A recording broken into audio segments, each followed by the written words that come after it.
Thank you so much, Nikki, and I hope you can hear me okay. It's a beautiful day outside, so I'm sorry we're not all together, but we've had every weather event this morning as I've been looking out of the window from rain to hail to goodness knows what, but it's sunny now.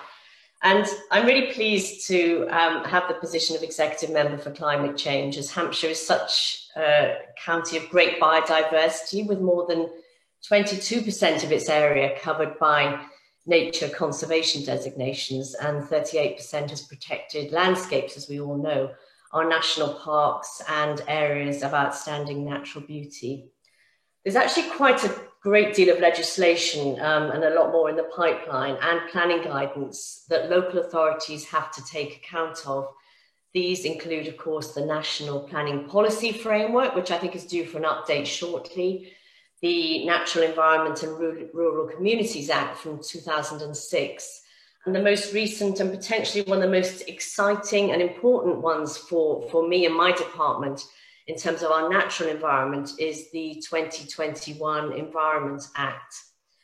Back in 2019, Hampshire County Council declared a climate change emergency, and we adopted a wide-reaching strategy and an action plan to reduce our carbon footprint, not only across our own sphere of influence, if you like, the County Council, but across the whole of Hampshire, which is a huge challenge if you think of transport and housing and our natural environment.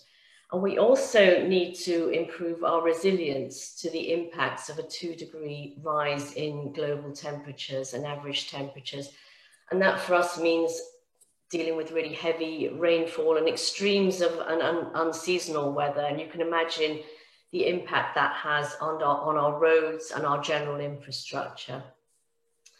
So last year in 2021, we embarked on our strategy for the environment and announced the principles, the priorities and the requirements that we will need to put in place to protect our natural capital for our future generations. We absolutely need very close working with our expert partners such as yourselves, and you will be key for us to work on collaborative projects and grants to fund significant work. A recent example of this, which is a really nice one, is the £300,000 Forestry Commission Treescape grant that we were awarded to enable us to plant over 26,000 trees across our highways network by the end of this year alone. So back in 2002, Hampshire County Council very cleverly recognised that the provision of reliable, up-to-date biodiversity information would be essential to create a reliable evidence base, and to work with our partners, we established the Hampshire Biodiversity Information Centre.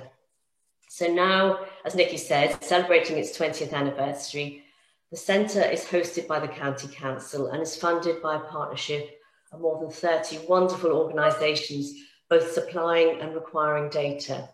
And among its amazing achievements since 2002, the centre has carried out detailed ecological surveys of over 6,000 sites, recommended the designation of more than 4,000 sites of importance for nature conservation, screened over 178,000, that's amazing, planning applications to flag potential impact on priority habitats and notable species, responded to over 11,000 data requests from consultants, from developers, from land managers and community groups, and gathered over 8.5 million species records from over 3,000 expert volunteer recorders.